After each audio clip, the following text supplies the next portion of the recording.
Hello and welcome to another episode of Cascadia Mountain Weather. It's Thursday, April 18th, 2024. My name is Kyle McCrow and I'm here with Wyatt Mullen. And Wyatt took this picture from a recent run over in Eastern Washington where the wildflowers are popping. So that's one exciting thing about this time of year, but we have other exciting news. And what is that, Wyatt? Yeah, so this weekend we will see the opening of Highway 20. This is about the third earliest opening we've seen in the last 10 years, but if you look at the kind of last 40 to 50 years that the highway's been open, this is pretty standard. It's going to be opening Friday, tomorrow morning, I think kind of in that 9 a.m. time frame. And WashDOT has done a great job of clearing it and making it open. So I think there'll be quite a few people heading up there this weekend. They'll be looking at kind of the snow that fell over the past week. There'll be a little bit of fresh snow up there, a bit. We saw maybe 1 to 4 inches, especially kind of in the North Cascades, maybe in the Central Cascades, but really just a dusting over this past couple days, even though temperatures were cooler and freezing levels actually dropped down pretty low to about 2,000, maybe 3,000 feet earlier this week. In terms of the stated conditions, I just wanted to highlight that it has been a pretty dry spring so far. We're starting to see drought expand once again through the Cascades, especially along the spine, because over the last month and even further back, we've seen anywhere from 40 to 70% of average precipitation. And that actually even applies down to Seattle, where this is about the fifth driest Seattle in the last fifth driest kind of start to spring. So beginning of March to middle of April that we've seen in the last 80 years. So we've seen about 50% of normal. So, something to continue to watch out for. There is a possibility that May will be wetter than normal, but it's kind of guesswork at the moment. So we'll have to see how that works and how that ends up working into fire season as we go forward. Also, as we start getting later into spring, we're starting to see the snow water equivalent, our snowpack, start to melt out as we see these longer days, kind of warmer temperatures. And so this is for Stevens Pass. And you can see that over the past kind of week to 10 days, we've started to lose that snow water equivalent, maybe 3 or 4 inches.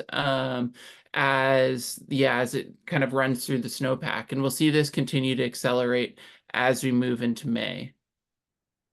In terms of snowpack, for people who are thinking about going out onto the east side because the wildflowers are popping out there right now, looks like there's not too much snowpack below 5,000 feet, and you're not really going to find many wildflowers around there anyways. So the wildflowers are probably best in kind of that 1 to 2 to 3,000 foot range where you won't really encounter any snow. So just looking out for that. And on the west side, it continues to be kind of in that 3 to 5,000 foot mark is where snow generally begins. This weekend is interesting because tomorrow looks like it's going to be pretty warm, going to be a beautiful day, approaching 70 degrees in the lowlands. And then we'll see a storm moving in late in the day Saturday into Sunday that will spread rain and then mountain snow into the area with snow levels dropping down to kind of 3 to 4,000 feet. So we're still in that springtime area where we see pretty warm highs and then crashes as storms move in. Like I said, tomorrow's going to be gorgeous, Friday. And then as we head into Saturday, you can see this precipitation starting to approach the coast. This is for kind of through 2 p.m. on Saturday, and it will spread pretty quickly into the area by the afternoon and evening on Saturday. So just be aware that if you have a late day on Saturday, you might end up running into some rain or snow in the upper elevations. That precipitation is mostly going to see a pretty strong rain shadow. So if you're on the east side looking for the flowers, for the balsam root and the lupin, you most likely won't run into it, although you might encounter some winds. In terms of accumulated precipitation, we can see that this is 24 hours. This is going through 5 a.m. Sunday and then 5 p.m. Sunday. And you can see that it's mostly concentrated up in the North Cascades near the Mount Baker area, where we might see upwards of an inch, maybe even 2 inches accumulated precipitation, which in terms of snowfall might mean that we see more than a foot maybe 12 to 18 inches, especially right in this kind of Baker North Cascades area. But you'll see a pretty quick drop off. And so if you're thinking about heading up to Washington Pass later, kind of on Sunday or Monday, maybe you'll see a couple of inches. It remains to be seen how strong this rain shadow will be. Washington Pass is over in this to the area to the right here, so it might pick up a couple inches. But honestly, on Sunday for the last day at Baker, it might end up being feel more like a winter storm rolling in. In terms of winds, we're going to see pretty strong offshore flow coming from the east Friday night into Saturday. So this is and Friday during the day as well. So this is 5 a.m. Friday, and we move through. You can see the wind kind of oscillate, especially as we get into early Saturday morning, where gusts might be in that 30 to 40 mile an hour range at the upper elevations. And that will continue as we go through the day Saturday, slowly dropping off as the front comes through from the Pacific, brings kind of a marine push and that next storm.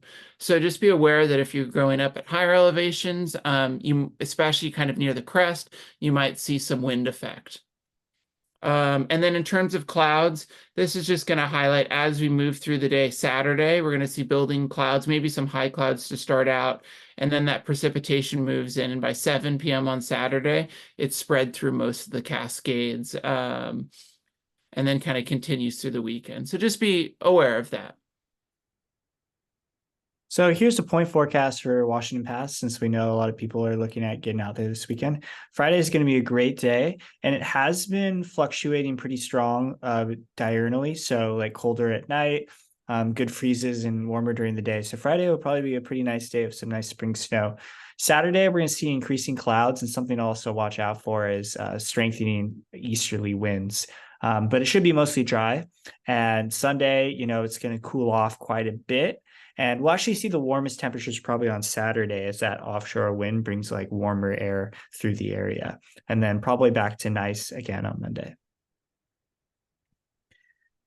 So this shows the snow depth changes over the last week of the different ski areas. You can see basically everywhere is on the decline now, and especially the lower elevations like Snoqualmie Pass has decreased the most over the last week, whereas the upper elevations haven't lost quite as much.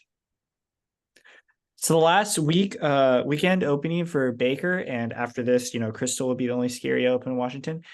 This shows the month-by-month snowfall for Baker, and you can see April's been pretty low after a rather strong March. March was actually the best month of the year, and most of that was early March for Baker. And we're probably going to get to 500 inches this year, which is definitely on the low side, but, probably anywhere from 60 to 80% of normal.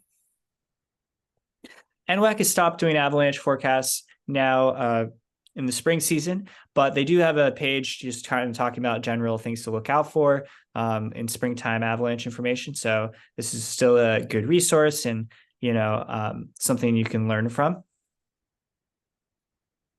This is a picture from skiing at Washington Pass in the spring, or actually Rainy Pass, a few years ago. So the terrain out there it's great. And, I think a lot of people are going to get out there and enjoy this weekend. Saturday is definitely the better day versus Sunday.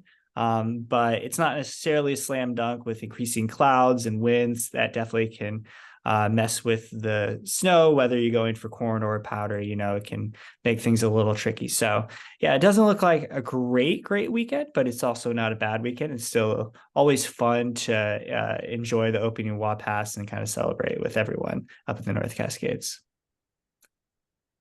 Finally, I would like to say thank you to all of our patrons. These individuals support us, and in return, they get more detailed recreation recommendations when the video comes out. So if that's something that interests you, we encourage you to check out our site at cascadianmountainweather.com. We also have the link in our show notes. So thanks to everyone for listening. We hope you have a great weekend, and we'll see you next week.